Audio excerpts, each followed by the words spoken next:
नमस्कार, आप देख रहे हैं न्यूज 21। मैं हूं आपके साथ अंशप्रीत कौर। अपना उत्तर प्रदेश बुलेटिन में आपका बहुत बहुत स्वागत।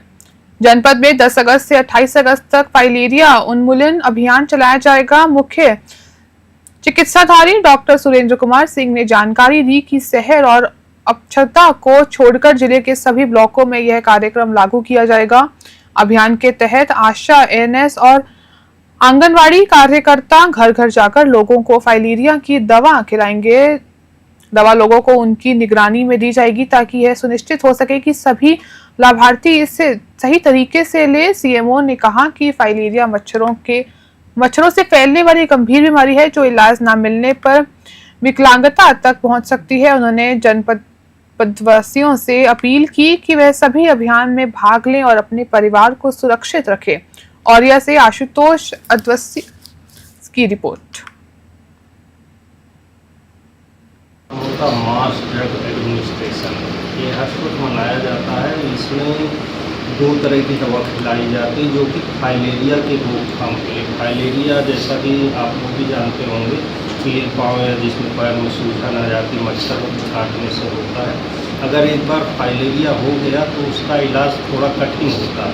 तो इसके रोकथाम के लिए पूरे 2 साल से ऊपर तक के जितने भी व्यक्ति हैं उनको एक साथ गांव जाके हमारी टीमें DEC नाम की दवा आती है, DEC प्लस एल्बेंडाजोल खिलाई जाती है, जिसमें 2 साल से नीचे तक के बच्चों को नहीं देते हैं। 2 साल से ऊपर तक के 5 साल तक के बच्चों को 1 गोली है और उसमें 2 साल तक के बच्चों को केवल एल्बेंडाजोल दी जाती है, आधी गोली 20 की।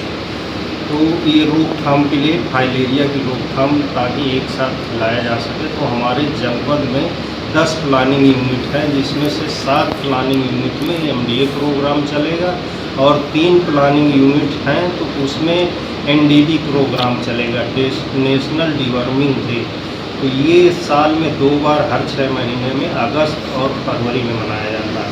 पिछला अभियान जो फरवरी में हुआ था तो NDD के अंतर्गत जो है 1 साल से ऊपर तक के बच्चों को और 19 साल तक के बच्चे लिए जाते हैं।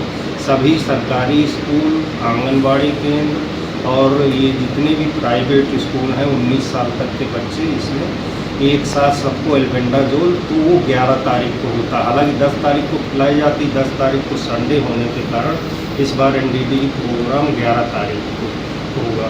और जो 11 तारीख को बच्चे छूट जाएंगे उनका मॉपअप राउंड होता है तो वो 14 तारीख को फिर खिलाया जाएगा मॉपअप राउंड में।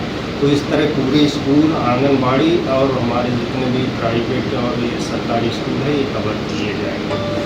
MDA कार्यक्रम के लिए हमारे पास जो लक्षित जनसंख्या है 10,40,685, उसको कवर करने के लिए हम लोगों ने 1079 टीम बनाई है और 191 सुपरवाइज़र जो 3 से 5 टीम के बीच में सुपरवाइज करेंगे। रक्षाबंधन के पावन अवसर पर उत्तर प्रदेश सरकार एक बार फिर बहनों को खास तोहफा दे रही है। 8, 9 और 10 अगस्त को राज्य की 13,000 बसों में महिलाएं निःशुल्क यात्रा कर सकेंगी। यह परंपरा वर्ष 2017 से चली आ रही है जो कोरोना काल में भी नहीं टूटी। अब तक 123 करोड़ से ज्यादा महिलाएं इस योजना का लाभ ले चुकी हैं। वर्ष 2023 में रिकॉर्ड 29 लाख महिलाओं ने फ्री बस सेवा का लाभ उठाया था। परिवहन निगम महिलाओं को आत्मनिर्भर बनाने की दिशा में भी सक्रिय है। महिला ड्राइवर और कंडक्टर की भर्ती इसका प्रमाण है। रक्षाबंधन पर महिलाएं बिना टिकट बसों में सफर कर अपने भाइयों के पास पहुंच सकेंगी। त्योहार पर सरकार की है सौगात आधी आबादी को संयुक्त बनाने का प्रतीक बन चुकी है। बलरामपुर से राहुल रतन की रिपोर्ट।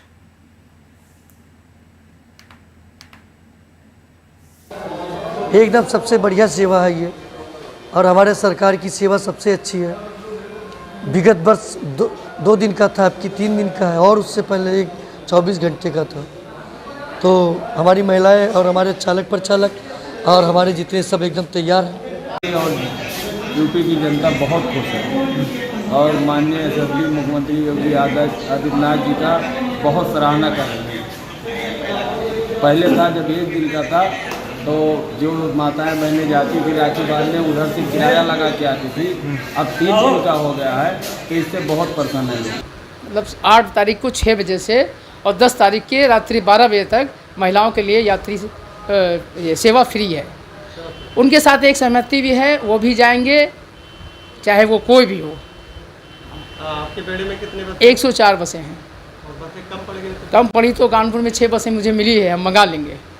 हाँ, वैसे सेवा उपलब्ध है 24 घंटा हमारी, पहले तो कोई दिक्कत नहीं है। पहले एक दिन के लिए फ्री होती थी। हाँ, पहले एक दिन के लिए होती है, अब तो एक दिन 3 दिन कर दिया है, तो और अच्छा हो गया हम लोग के लिए।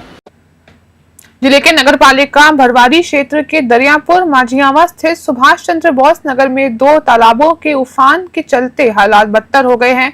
जल निकासी की कोई व्यवस्था न होने के कारण गंदा पानी गलियों से होता हुआ अब लोगों के घर तक पहुंच चुका है। स्थानीय लोग इसे नगर पालिका नहीं नरक पालिका कहने लगे हैं, क्योंकि सूचना देने के बावजूद अब तक कोई कार्रवाई नहीं हुई है। गंदे पानी के जमाव से मकानों के गिरने की आशंका जताई जा रही है, वहीं लोगों का घर से निकलना तक मुश्किल हो गया है। इस गंभीर स्थिति में जब अधिशासी अधिकारी से बात की गई तो उन्होंने जल्द जल निकासी की व्यवस्था का आश्वासन दिया। कौशाम्बी से जेगम रिजवी की रिपोर्ट।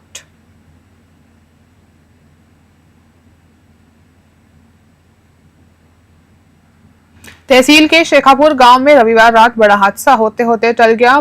पूरे लाल त्रिवेदी मजरे में एक नीम का पेड़ अचानक गिर पड़ा, जिससे छप्पर में रह रही गरीब महिला प्रीति और उसके 3 बच्चे दब गए। घटना रात करीब 8 बजे की है, जब प्रीति अपने बच्चों के साथ छप्पर के नीचे सो रही थी। पेड़ गिरने की आवाज सुनकर ग्रामीण दौड़े और मलबे से महिला व बच्चों को बाहर निकाला।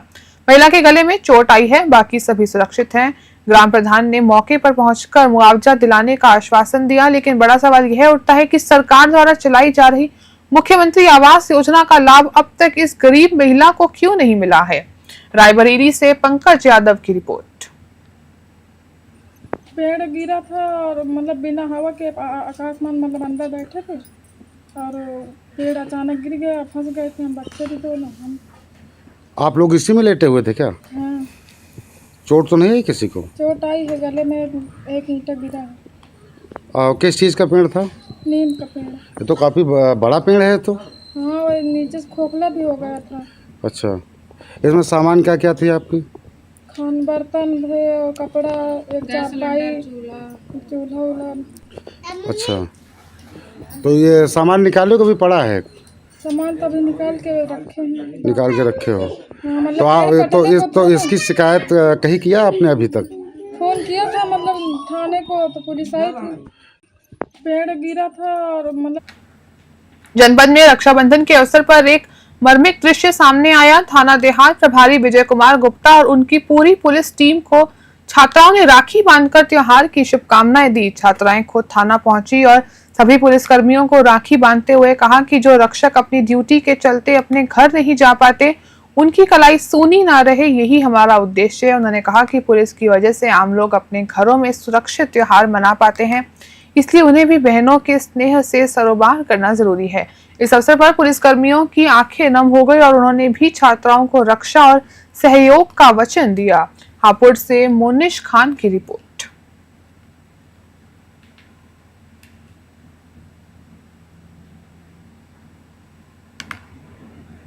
जिले के शिवपुर ब्लॉक क्षेत्र के झुंडी और पैसन पुरवा गांवों में सरयू नदी की बाढ़ और तेज कटान ने भारी तबाही मचाई है। कई मकान नदी में समा चुके हैं, जिससे ग्रामीणों में अफरा तफरी का माहौल है। जान बचाने के साथ साथ लोग अब अपने आशियाने की ईंटें और जरूरी सामान बांधने में जुटे हैं। लोग हथौड़ा, फावड़ा और छीनी के साथ जेसीबी मशीनों की मदद से खुद अपने मकान तोड़ रहे हैं, ताकि ईंटें बचाकर ऊंची स्थान पर शिफ्ट की जा सके। ग्रामीण ट्रैक ट्रॉली की मदद से सामान को सुरक्षित स्थानों पर पहुंचा रहे हैं। ग्रामीणों ने मांग की कि तत्काल राहत शिविर और मुआवजा की व्यवस्था की जाए। बहराइच से राहुल वर्मा की रिपोर्ट।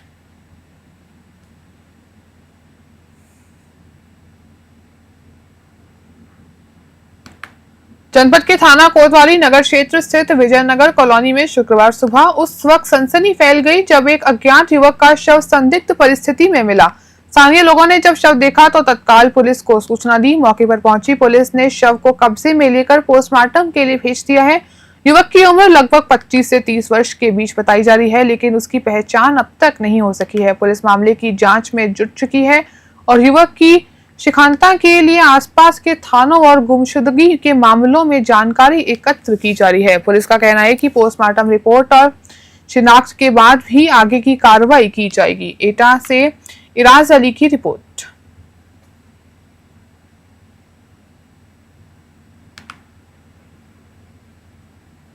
जनपद के थाना निधौली कला क्षेत्र में गांव धुरेश्वर में 70 वर्षीय बुजुर्ग की संदिग्ध परिस्थिति में मौत से इलाके में सनसनी फैल गई। मृत लंबे समय से सांस की बीमारी से पीड़ित थी, जिससे उनकी मौत होने की आशंका जताई जा रही है। हालांकि मृतक के साडू के बेटे ने मृतक के ही बेटे कर पिता की हत्या का आरोप लगाकर मामले को उलझा दिया है। सूचना मिलने पर पुलिस मौके पर पहुंची और शव को कब्जे में लेकर पोस्टमार्टम के लिए भेज दिया। पुलिस ने मामले की जांच शुरू कर दी है और अभी सभी बिंदुओं पर पड़ताल की जा रही है। पोस्टमार्टम रिपोर्ट के बाद ही मौत के कारणों की स्पष्ट जानकारी सामने आ सकेगी।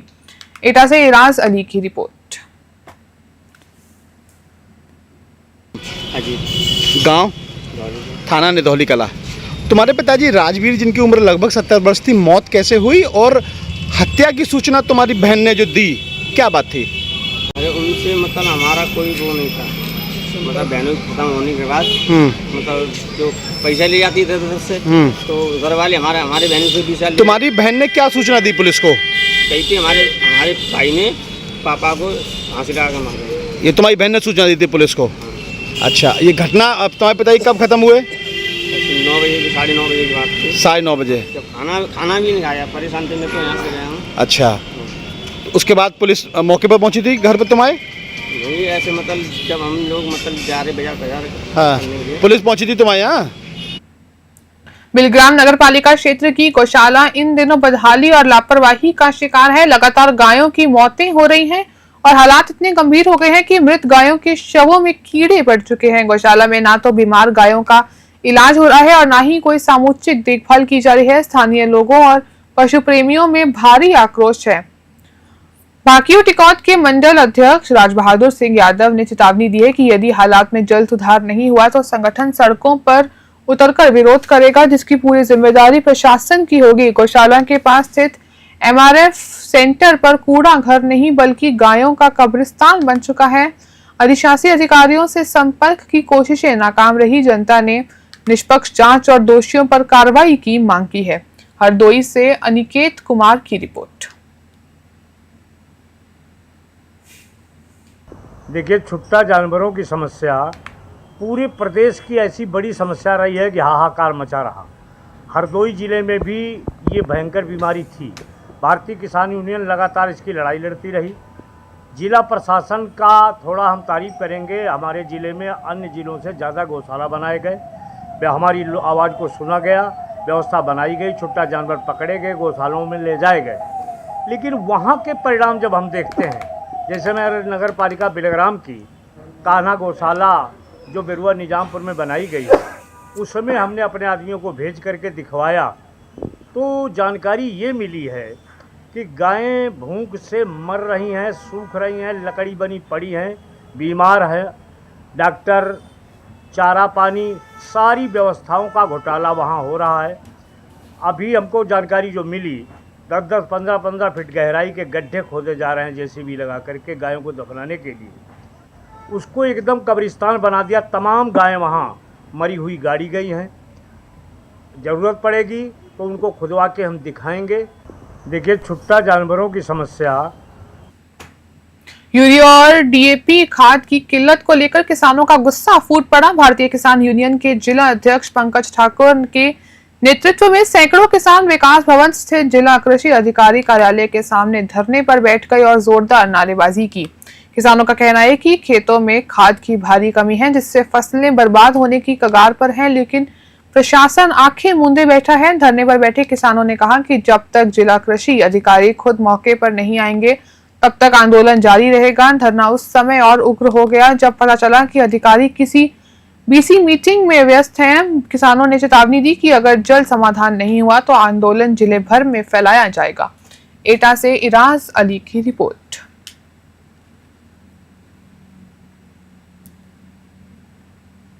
जिले के कोतवाली नगर क्षेत्र अंतर्गत महाराणा प्रताप नगर कॉलोनी में उस समय सनसनी फैल गई जब एक बंद मकान में बुजुर्ग व्यक्ति का सड़ा गला शव बरामद हुआ। जानकारी के अनुसार बुजुर्ग कई दिनों से अकेले रह रहे थे और बीमार चल रहे थे। पड़ोसियों ने जब घर के घर से दुर्गंध आती देखी तो तुरंत पुलिस को सूचना दी। मौके पर पहुंची पुलिस ने दरवाजा तोड़कर शव बरामद किया और पोस्टमार्टम के लिए भेज दिया। पुलिस ने बताया कि मृतक लंबे समय से अस्वस्थ थे और घर में अकेले रहते थे, जिससे समय पर कोई जानकारी नहीं मिल पाई। शव कितने दिन पुराना है इसका पता पोस्टमार्टम रिपोर्ट के बाद ही चल पाएगा। फिलहाल पुलिस मामले की जांच में जुटी है। एटा से इराज अली की रिपोर्ट।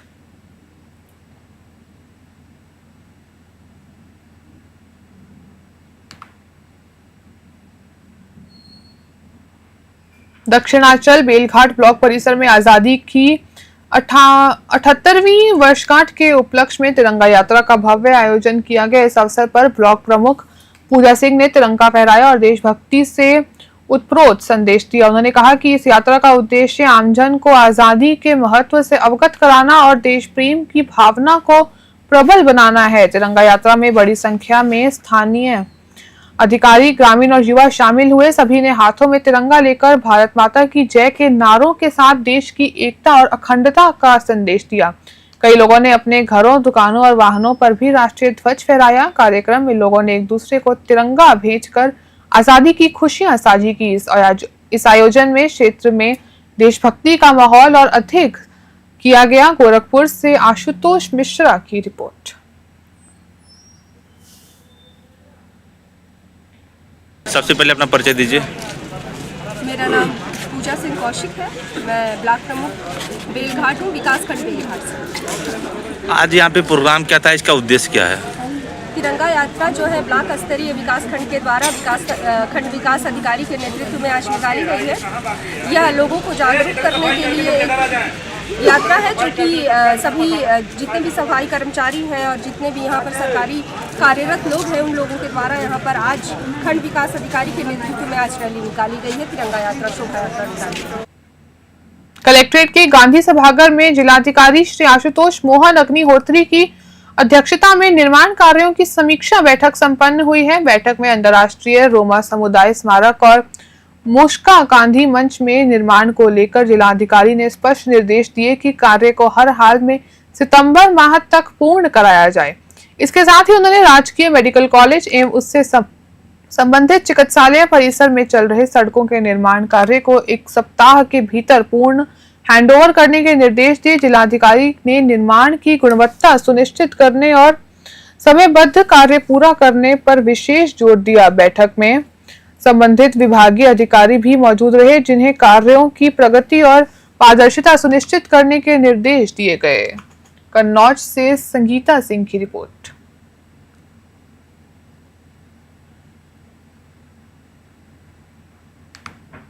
जिले के वाल्टरगंज थाना क्षेत्र में जामत शाही गांव में शादी का झांसा देकर दुष्कर्म के आरोपी आमिर को पकड़ने गई पुलिस की गांव वालों ने झड़प हो गई। रविवार तड़के 4 बजे कोर्ट के गैर जमानती वारंट के तहत पुलिस आरोपी के घर दबिश देने पहुंची थी। घर की महिलाओं ने आरोप लगाए कि पुलिस ने बिना महिला पुलिसकर्मी के घर में घुसकर मारपीट की और एक नाबालिग बेटे को उठा ले गई। महिलाओं ने एसपी ऑफिस पहुंचकर शिकायत की और न्याय की मांग की है। आरोपी आमिर पर गांव की ही लड़की को शादी का झांसा देकर शारीरिक शोषण करने का आरोप है। वहीं आमिर के परिवार ने उल्टा लड़की के परिजनों पर 3 जून को अपहरण करने और फिरौती मांगने का आरोप लगाते हुए कोर्ट में प्रार्थना पत्र दिया। सीओ सत्येंद्र भूषण तिवारी के अनुसार कोर्ट के आदेश पर पुलिस कार्रवाई कर रही थी और सभी आरोपी की जांच कराई जा रही थी। बस्ती से दिलीप पांडे की रिपोर्ट है। ये नूरजहां जमदा शाही की हैं, नूरजहां पत्नी हकीकुल्ला। इनका लड़के को गांव के कुछ लोग अगवा कर लिए थे, जिसके परिप्रेक्ष्य में इन्होंने थाने पर शिकायत किया। थाने से कोई कार्रवाई नहीं हुई। ये माननीय न्यायालय आए, न्यायालय ने आदेश दिया मुकदमा दर्ज करने के लिए। इनका लड़का तकरीबन 1-1.5 महीने से गायब है। अब स्थिति हम नहीं बता सकते जिंदा या मर गया है। कुछ लोगों ने उठाया, उसी के परिप्रेक्ष्य में जब थाने पर जाकर के अपने लड़के की कुशल क्षेम की जानकारी की तो थाना प्रभारी आज रात 8 तारीख को 8/8/2025 को रात के करीब 4 बजे इनके घर पर आए और पैसे की बात करने लगे, मुझे इतना पैसा चाहिए। और उस पक्ष से मिलकर वो दबाव बनाने लगे कि मुकदमा तुम अपना उठा लो, सुलह दोनों, अरे सुलह कर लो। किसी दूसरे पक्ष, जिस पक्ष के परिप्रेक्ष्य में इन्होंने मुकदमा दर्ज करवाया है उसे सुलह बनाने के लिए दबाव बनाने लगे। इन लोगों को जब नहीं माने तो इन लोगों के घर में बिना महिला कांस्टेबल के उमाशंकर त्रिपाठी, लकी चंद गुप्ता, देवेंद्र यादव और 3-4 लोग उनके साथ में कांस्टेबल थे, 2 गाड़ियों से गए, जिसका सीसीटीवी फुटेज इन लोगों के पास है। लगातार लाठी डंडे से काफ़ी मारे पीटे और इनके एक छोटे बच्चे को अपने साथ में उठा करके थाना प्रभारी गाड़ी से लेकर के ना जाने कहाँ कर दिए हैं। अच्छा ये बताइए, तो बच्चे को ले गए, कोई वारंट हो, कोई कुछ भी नहीं है, ऐसा कुछ भी नहीं है। हाँ, क्यों गए थे? उस बच्चे को जबरन अपने साथ लेकर के गए हैं कि उस बच्चे से मैं पूछूंगा तुम्हारा भाई कहाँ है। पुलिस पे एक आरोप लग रहा है, क्या है? देखिए, थाना वाल्टरगंज जनपद बस्ती में एक गांव जमदासाही पड़ता है। वहाँ पर एक व्यक्ति आमिर पुत्र हबीबुल्ला, इनके संबंध में थाना पर एक महिला द्वारा एक अभियोग पंजीकृत कराया गया है, जिसमें उसके साथ यौन अपराध संबंधी आरोप लगाए गए हैं, मारने पीटने संबंधी आरोप लगाए गए हैं। इसमें उनके परिजनों को भी नामजद किया गया है। इस संबंध में माननीय न्यायालय द्वारा जो अभियुक्त आमिर है, जिसके ऊपर दुष्कर्म और इस प्रकार के अभियोग पंजीकृत हैं, वो मौके से फरार है।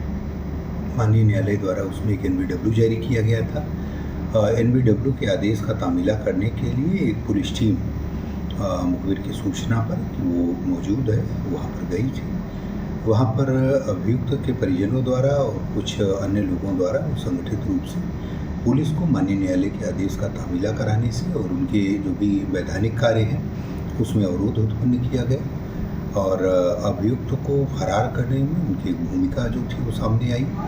इस संपूर्ण प्रकरण पर पुलिस टीम द्वारा एक वैधानिक कार्रवाई की जा रही है। इस क्रम में पुलिस के ऊपर इन व्यक्तियों द्वारा आरोप लगाकर जो प्रार्थना पत्र दिया गया है उसकी भी एक जांच कराई जाएगी। जो भी मौके की सत्यता है, जो भी तथ्य हैं, उसके आधार पर जो भी उचित और वैधानिक कार्रवाई होगी वो कराई जाएगी। सब पूर्व में दर्ज मुकदमे में उनका कहना है कि थाने पे उसको पैसा देकर सुलह करा लिया गया था। हाँ, देखिए, ये जांच का विषय है। मैंने जैसा कि कहा कि उनके द्वारा जो भी आरोप अंकित किए गए हैं, एक प्रार्थना पत्र उनका प्राप्त हुआ है। इस प्रार्थना पत्र में अंकित आरोपों की गहनता से जांच कराई जाएगी और निश्चित रूप से यदि कहीं जिस भी व्यक्ति के संबंध में कोई साक्ष्य है तो साक्ष्यों के आधार पर विधिक कार्रवाई करेगी। अपना उत्तर प्रदेश बुलेटिन में फिलहाल के लिए इतना ही। आप देखते रहिए News 21।